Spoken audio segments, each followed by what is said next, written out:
Welcome to The Bar is Loaded. My name is Danny Taylor, I'm your host. Hi, I'm Thomas Regan and I am the owner of Psych Elite Performance. I'm the owner of Taylor Strength Training. This is our second episode today, but our third episode in total. Mm-hmm. So Thomas has took his hoodie off because he doesn't want to look like he's scruff. But what we are going to talk about today in today's episode is the mental preparation behind training, behind competition, whether that's for powerlifting, whether that's for like a football match. It could be anything related. So Thomas is a sports psychologist. He is our mental conditioning coach, and you're going to lead the way with this one, aren't you, Thomas? I'll try to. Okay, cool. No pressure. Over to you. No pressure. Okay, so mental preparation. It's not like what we said in the second episode, one size fits all. Mental preparation can have different effects on different people, and it depends what sport you do. So if it's an individual sport, if it's a team sport, what are your goals? What do you want out of your competition? What do you want out of your mental preparation as well? And mental preparation really, it can be a year before, be a day before, even 4 years with Olympics. So mental preparation can happen anytime, at any place, and you can do it anytime and any place because obviously it's in your head. So yeah. So it can be short term, it can be long term. Yeah, and I think the more you do it, the more mental preparation you do, the better you will be at actually performing on competition day or performing whatever you want to perform. I know for me personally, as a competitive powerlifter, or at least I was, before the injuries, before the dark times, when I was actually competing, visualization was a big thing for me, and I know that's a big part of mental preparation, and just being able to actually imagine yourself on the platform, being able to squat, bench, deadlift, do a certain weight, get a PB, see myself on the podium, for example, or like see myself with that qualifying total for British. Like, I do, not just in training, but in all aspects of life, I do tend to visualize a lot. I do kind of have this, suppose you'd call it like a bubble, and like you can kind of see where you want to be. And I think that's why I'm so kind of like driven and motivated all the time, because I'm always like seeing myself like at that end goal. Yeah, and that's what it's all about, is that when you visualize yourself doing it, you will be more motivated to do it. Otherwise, you're just going to be going through the motions. You're not gonna, if you're not visualizing where you want to be, then what you doing? Where you going? If you can't visualize yourself, it's like, it's like getting to a destination. Say like you're in a car. Okay, I want to go to Egbervale. But no one wants to go to Eggy. No one wants to go to Egbervale. Don't get the 60 either. But if say that's your destination, so you know where you're going. It's like visualization. You know where you want to go. Otherwise, you're gonna go nowhere. You're gonna be lost. So you do need a certain visualization and a drive to get where you want to be. And it can happen in, it can be anything really. Visualization, you can do like relaxation visualization. You can do your actual competitive lifts and just do it in your head. Like, for example, Becky, right? I remember telling her to visualize. So Becky Castlin? No. Becky Curry. Becky Curry? Yeah, so she was also a high level athlete. Yes. In multiple sports. And she was roller derby and powerlifting for context. Yeah, and she was going for a PB in a deadlift a couple of months ago, and I told her, right, before you do it, visualize yourself lifting this weight up. And she did it. She did visualize it, and she did it. But then she told, but even though it was a PB, she said, "Oh, I don't feel as excited, or I don't feel as good as I should do because I already did it." She already did it in her head. Yeah. So she wasn't, even though it was a PB. That makes sense, because she puts a lot of pressure on herself, Becky. So when she doesn't get a lift, she gets quite frustrated. So that does make sense what you've just said. The fact that she's already done it in her mind, if she cannot do it like intellectually, if she can't do it physically, Yeah. then I can see how that might have a setback on someone like Becky who holds herself at a really high standard. So, how does one, just to digress slightly, how does a person, how does an individual deal with that? Deal with What? Sorry. The visual, like being able to visualize it as clear as day, but then not being able to actually do it, and that causing a setback for them psychologically. Well, it does cause a setback, but you know what? If you keep doing it, you will eventually get it. Like, so if you act like, it could be a technical issue with the lift. You know, it could be like you rounded your back a little bit on a deadlift, and so it wouldn't go up. But you know what? If they kept visualizing it, and you know, and you kept thinking, you know, I'm gonna do this one day, I'm gonna do this, I'm gonna do this, they will do it. They will do it. Like, even though it's a setback, you just need to understand that, okay, it's a setback, but they will eventually do it if they keep visualizing, they keep having this goal in their head. So is that your best advice for someone then, like Becky, for example, who would put a lot of pressure on themselves to achieve a certain number or get a certain lift? If they couldn't get that lift repeatedly, like after months and months of trying and being at similar numbers, would you say that's the best advice? Just keep consistently visualizing. Because I mean, I don't know many people who don't visualize, and it takes them months and months and months to not do that lift, because eventually they will do it. If they don't get it, maybe it might be like they're not, you know, I don't know, like a physical thing, like they're not eating enough, they're not, you know, a technical issue with the lift. Yeah.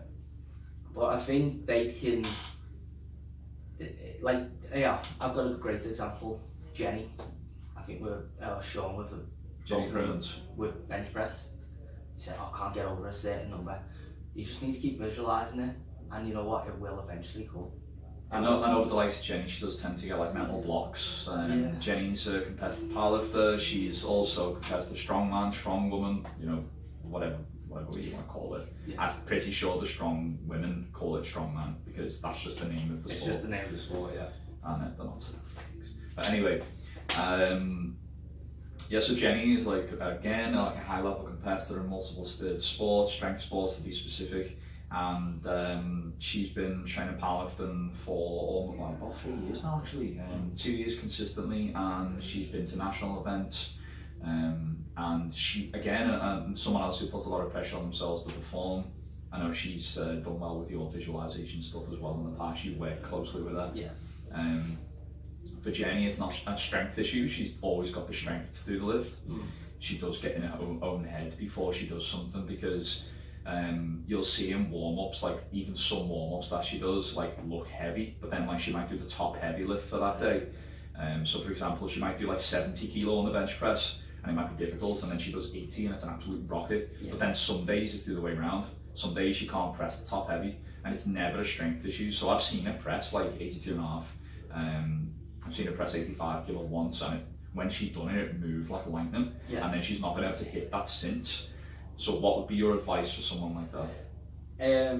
I'd say just, you know, stay confident in your ability.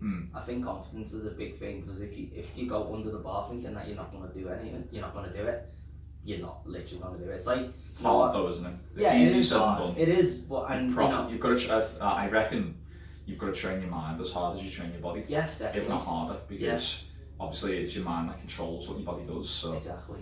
It's like, you know, chemical reactions, isn't it? Playing golf. You know, just say, okay, you line up for a shot, and don't hit it in the bunker, don't hit it in the bunker, don't hit it in the bunker, don't hit it in the bunker, top it into the bunker. It happens. So if is that because you're focusing on the negative?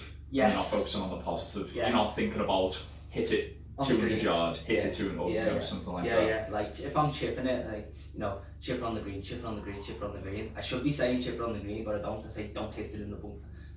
From a psychological point of view, that's really bad. Yeah. So you shouldn't think of the negative. So don't think going under the bar, okay, I'm not going to hit this weight, it's too heavy. Or, you know, I haven't hit this weight for ages. Go into the lift with a positive attitude, be confident with it. If it doesn't go up, okay, just, next time it'll come up. Keep visualising and keep being confident, and eventually it will happen. We do have deadlifts going on outside, so if you can hear some clanking and some banging, we've got a couple of powerlifters in doing some heavy lifting outside, so many apologies for the interruption there, but at least there's not a phone ringing like last week. I know, yeah. Yeah, at least it sounds like we're actually in a gym now, and things are actually happening here. So you will hear people speaking and clanking weights around in the background there. Yeah, and coming back to now the other Becky as well. Is that like Which Becky's this? Becky Caston. Caston, So world champion in Muay Thai kickboxing. we had a session doing visualization, and we were going through each round. Like I got it into like a relaxed state, and we were going through. She was going through each round in her head. What's she gonna do? Yeah. What will she do? And we were putting different scenarios in her head. So, it worked for her, because when she got to fight night, she had in the back of her head, she had all the things that she was about to do, or the other fighter in her arsenal. So, for example, when we were sitting here, she was like, okay, she might come at me, and I might be on the ropes. So, and I was like, so what are you gonna do about that? And she was like, okay, well, I'm just visualizing myself, getting off the ropes, moving around, blah blah blah, and then I'm gonna go on the offensive, and stuff like that really helps with mental prep. So she's essentially flipped a negative into a positive. Yes, and she's just creating different scenarios in her head as well. Yeah. And it could be the same with powerlifting. Like, don't visualize yourself always getting, like, say for deadlift, say, okay, I got 200, I'm gonna go for 207 and 215. Yeah. Nothing happens like that. Yeah. So visualize your scenarios, like say, okay, I got 200, I might have, and then visualize yourself not getting a 205 or something.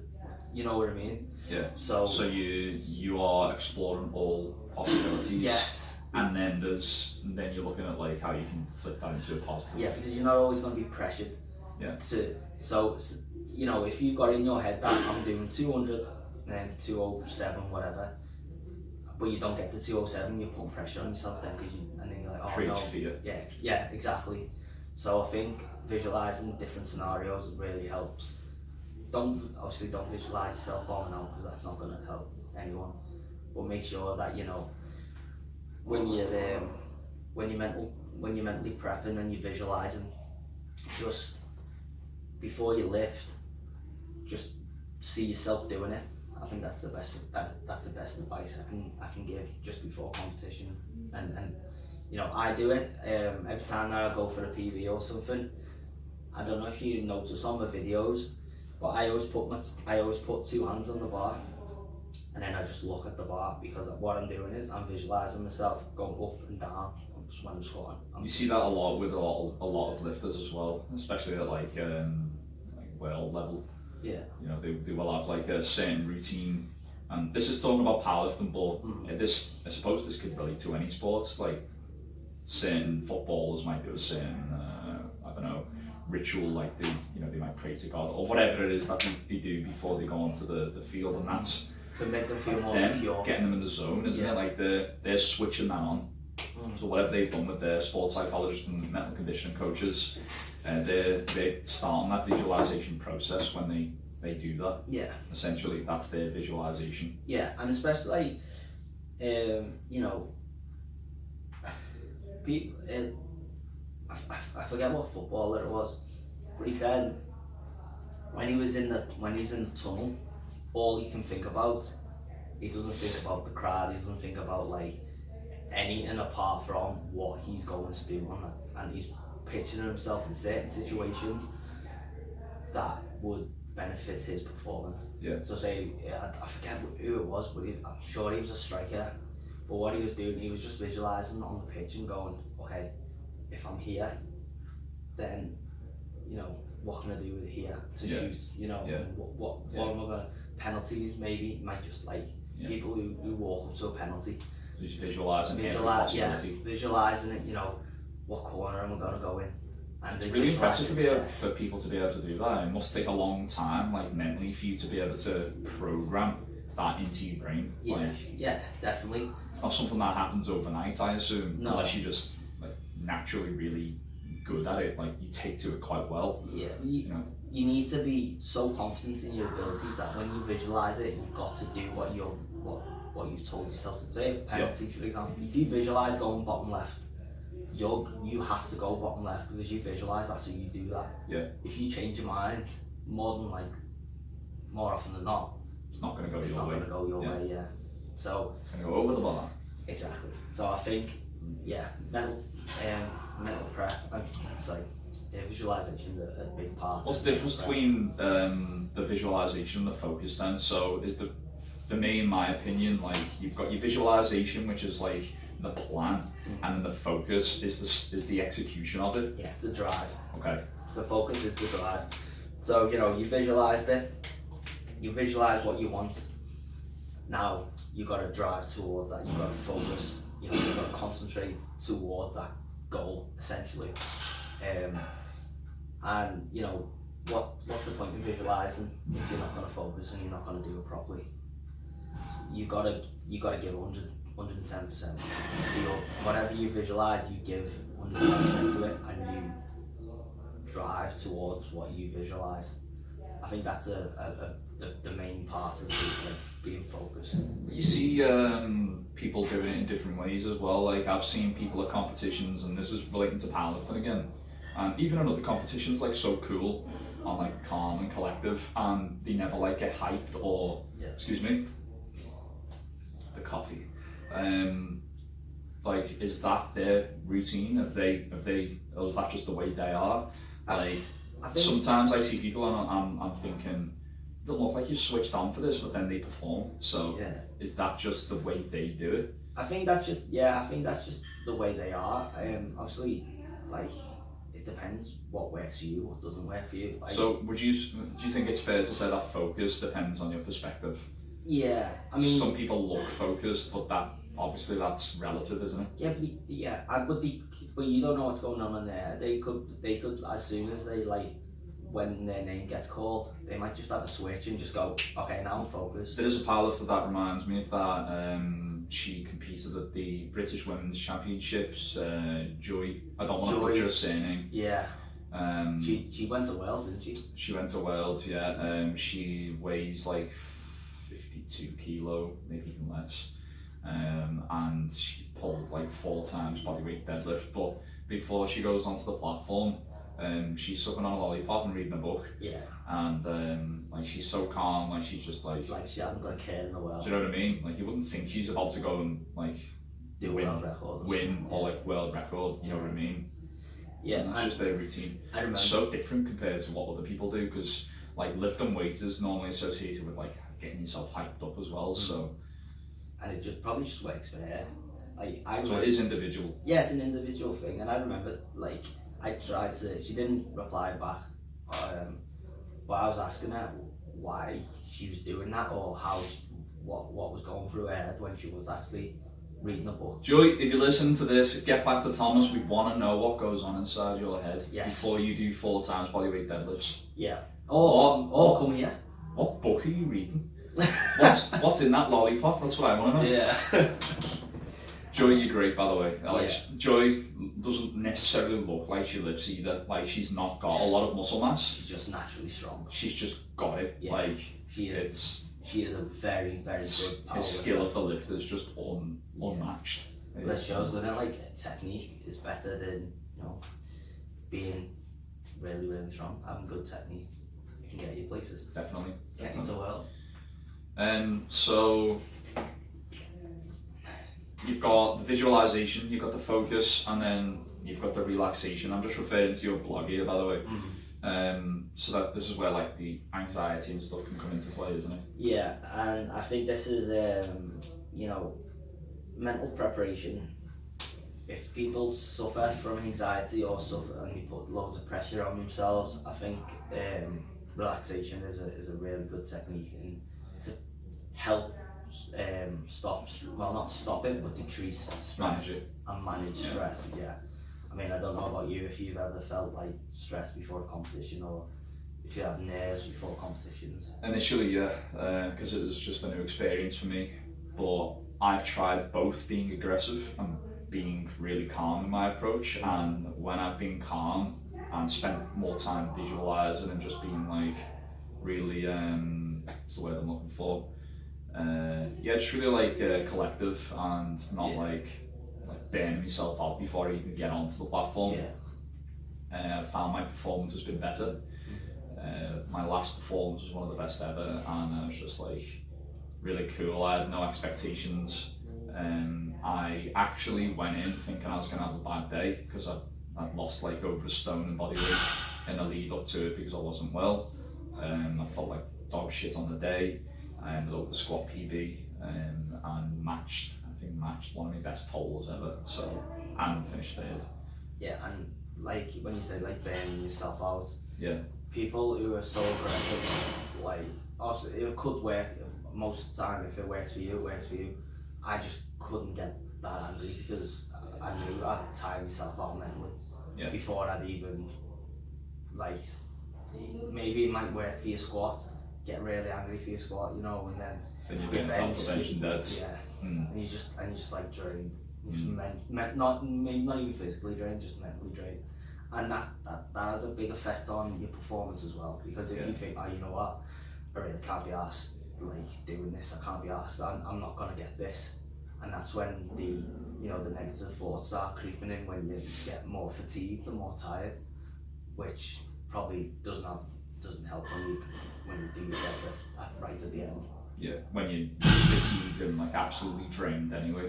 Yeah, exactly. So you know, try and be more conservative about it. Try and like maybe rein in on the aggressive side. I mean, obviously you've got to reflect on your performances from previous competitions, which is another thing we can talk about in another video. Reflective practice. Yeah, definitely. But I think just by being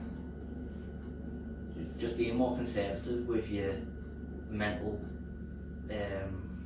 your mental like capacity kind of thing, like just rein it in a little bit, and you'll probably see better results. Yeah. And that'll help you with your mental strength as well. When you visualize, don't visualize yourself going balls to the wall all the time, because you will get mentally tired, and it'll probably have an effect on your performance as well. Yeah. Like remember Richie competition last year, and he went in with no expectations. He wanted to do it just for fun, and he did well. And he did great day. Yeah, the really good day. Yeah. Richie does tend to wind himself up a lot as well in the gym, but I think that's his way of releasing stress as well. Yeah. I do now and then. It just depends on what I've got going on with life. Yeah. Sometimes you do need to just make some noise or just do a big heavy lift to just release some stress. Yeah, but important. It is important, but maybe he does it like he doesn't really do it until he gets onto the platform. Yeah. I don't know what's going on through his head before he gets onto the platform. Yeah. But once he gets onto the platform, that should be a switch where now you're aggressive to it. A lift takes 30 seconds. 30 seconds to a minute, depending on what they're doing. So that's 9 minutes of the whole day being aggressive. Yeah. So next, if you go 9 for 9. He's definitely aggressive for about 9 hours a day, Richie does. Relaxation technique. But yeah, but that's just an example. Like I don't know any other lifters who can burn themselves out during competitions. I think that there's a few people who might get themselves a little bit wound up, and then there's people who who are more. That was the word I was looking for. Conservative. Yeah. I found when I'm more conservative, I can perform better because I can think more clearly. Mm-hmm. I can channel my energy better, and I think that's what it comes down to, being able to channel like whatever energy you've got. Yeah, Becky is really she loves all that like auras and positive energy. Becky Curry. No, Caslin. Yeah, so it's like surround yourself with positive energy, and if that works for you, it works for you. Like, and I can get where she's coming from. Like pulling in all the positive energy, because you feel better by pulling in the positive energy, and like, so if you burning out all the time, being too aggressive, that's negative energy. That's not what you want. You need to release it in certain ways, relaxation. Would you say negative energy has its uses? To an extent, I think you can't use it all the time. Like being negative is not a great. What about being able to like use it and put it into something positive though? For example, Yeah. I use doubt as a big motivator. But if that works for you, it's a big negative thing, and like pressure as well, and anxiety. Like they're all negative aspects, but I try and turn them into positives, so they motivate me to like reach a goal, do a little bit more, like work harder, whatever it is. But if you do it too much, would you just feel like you're pressured all the time to do something, or you cut yourself too much? I always feel pressured, and I kind of like it, and I kind of don't. Do you know? Would you ever have a break? I kind of like I'm kind of got like this two-faced, this two sides of the coin kind of personality. It's like, there's times where I'll just be like, oh, I can't be arsed, but then most of the time, like, it fuels the fire, you know? Yeah. So, I mean, that's just obviously it's what works for you and what doesn't work. I mean, I personally, I don't think like I wouldn't put pressure under myself too much, but sometimes you can use it as a, I know people like get aggressive during lifts, and that's a negative emotion. But if you have it all the time, like for me, I couldn't put too much doubt, because I know that I'll just be doubtful all the time. So I just leave it. I don't even look at like negative emotions really. I try to be as positive as I can, but that's just my personal opinion. So sports that you'd typically get hyped for, then obviously you've got powerlifting, and then in contrast, weightlifting. Like the weightlifters are extremely conservative. The only like aggressive weightlifter I know of is like Klokov, and he's not aggressive until like he actually, and it's more of like an elation for him. Like he kind of celebrates. It doesn't really look like he screams, but it looks like it's like he's celebrating when he does a big lift. He's kind of like, yes, kind of terrible Klokov impression. You're gonna see that on the video as well. That's gonna be great. And then you've got like American football. I'm not sure if they kind of hype up in rugby, but a lot of American sports, contact sports, they tend to do like proper hype themselves up. Yeah. Like they'll do all like the what they do in rugby actually, like they do the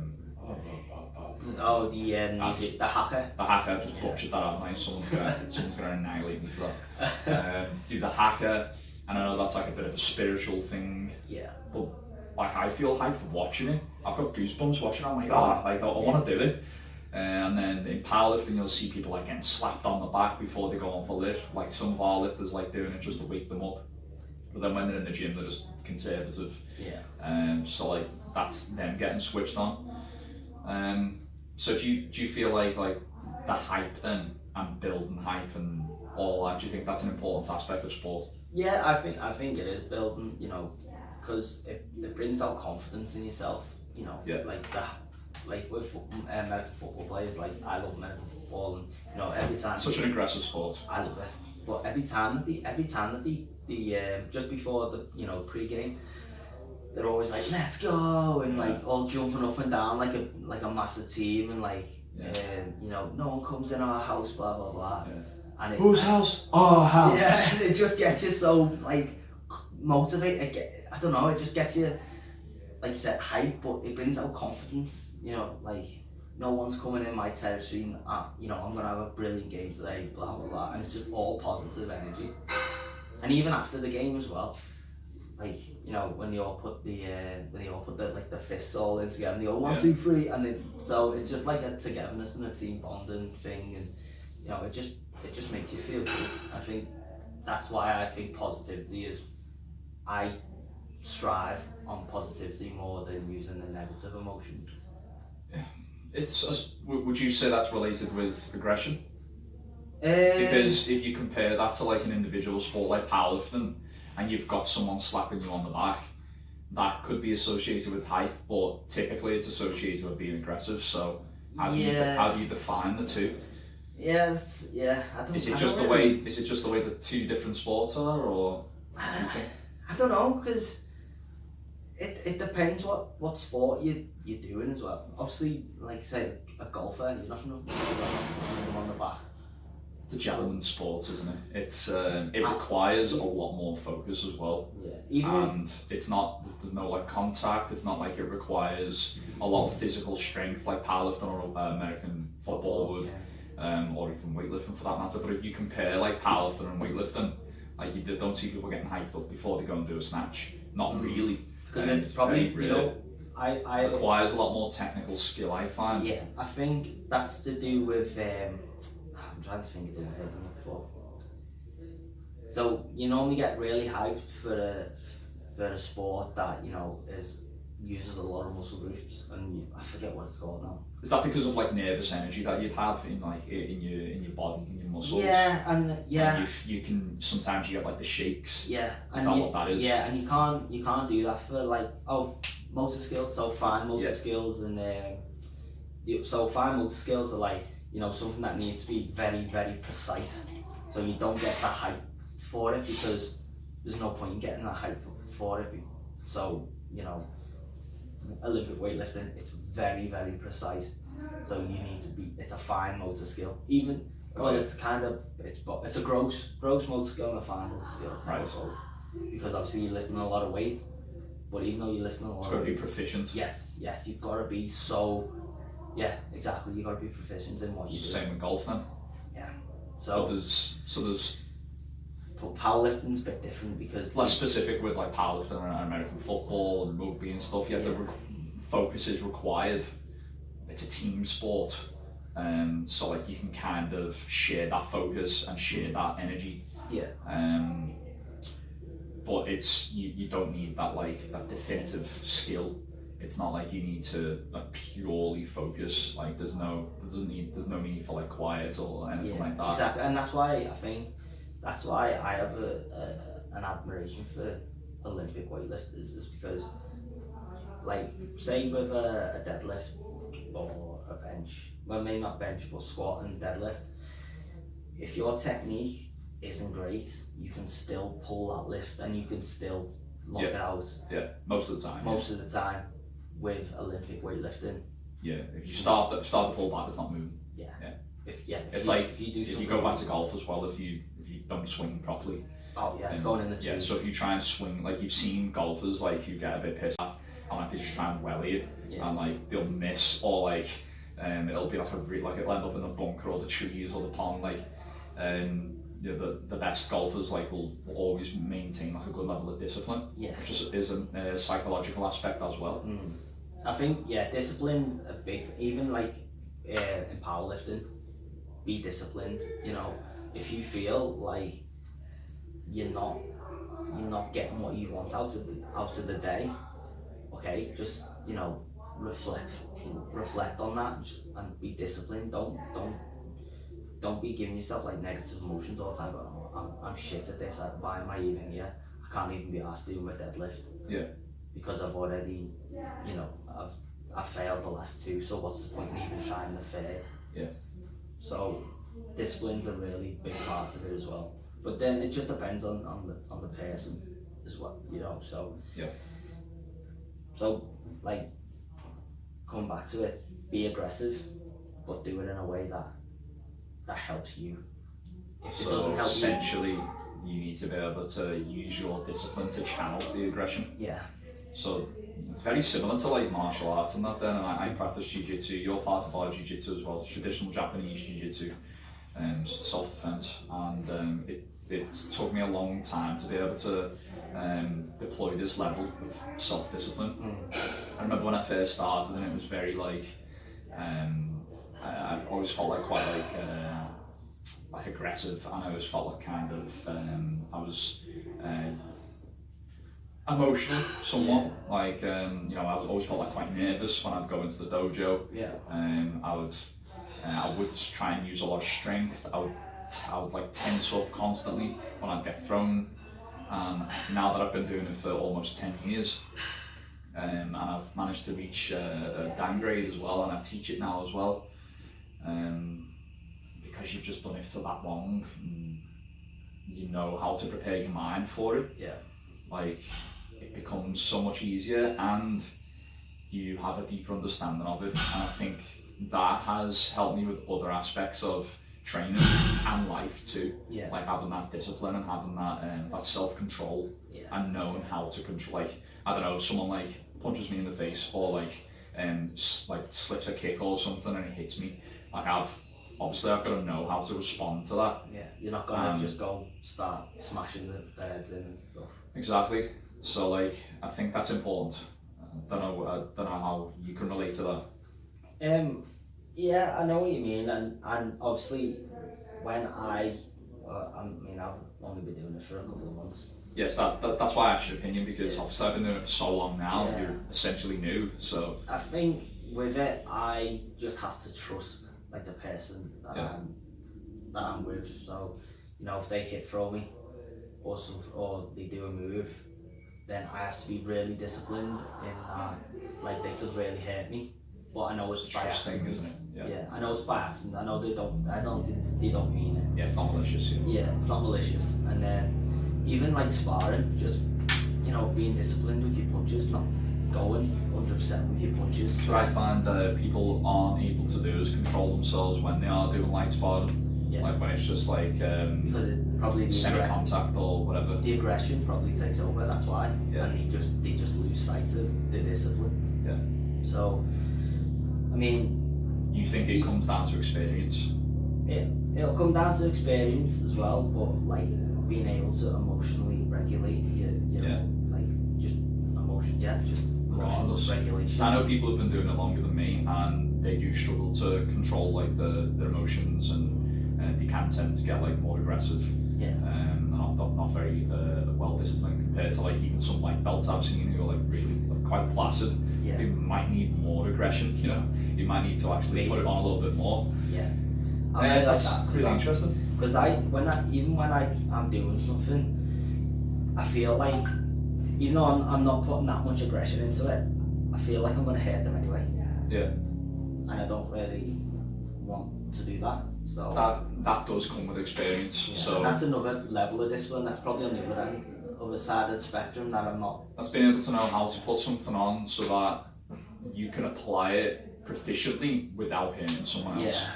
And that does take, it's a skill. It's not as much discipline, it's more of a skill. Yeah. It's knowing like at what percentage do you need to stop. You need to be able to obviously have discipline of your own strengths, but obviously your application of the technique needs to be really good as well. Yeah. So you know when and when not to be able to put something on. Yeah, definitely. I mean, yeah. And I think that does come down to experience and your skill of it. Yeah, and great even like, so when it comes to you know, experience with powerlifting or whatever sport that you do, use visualization, use focus, you know, use discipline, and use your emotions where you see fit that actually aids your performance. So like I know you said you used anxiety and self-doubt. If it works for you, then use it, but don't use it all the time, because eventually it's not going to work, or you're just going to put too much pressure on yourself, and then, you know, it won't work. Yeah.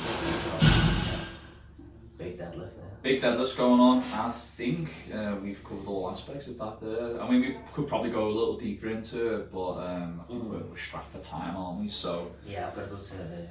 Gotta go to work. I've got to go to train. I'm jealous. So, I want to go and train. Guys, hope you enjoyed that episode. If you would like to give us your opinion on that, leave a comment in the comments section, and we'd love to discuss that with you. Yes. Head over to Thomas's blog as well if you want to read a little bit more about mental preparation. Where can we find you, Thomas? You can find me on www.cycleelite.co.uk. Go over to the blog and it will be there. There is more on the blog about the process of actually being in competition, and then the reflection after competition as well. But I think that we could use that for a video. Sounds good. Reflective practice. Sounds good. Have a little look at that, guys. Let us know what you think in the comments. Do like and share as always. You can find us on all different platforms. Now, go on, I was Tom. going to say, I'll put the link under the comments on the Facebook page. Send me the link over and we'll make sure it's in the description of all platforms you put it on. You can find us on all the main platforms now, the audio platforms. You've got iTunes, we've got SoundCloud, we've got Spotify. I always forget about that one, you know. It's always on the tip of my tongue, but I always forget. All the video platforms like YouTube, IGTV, Instagram and Facebook, you'll find us there because we are on video as well, so you'll find us there. Hi to you guys. Otherwise, make sure you tune in for the next episode of The Bar is Loaded. Thanks very much. Bye bye.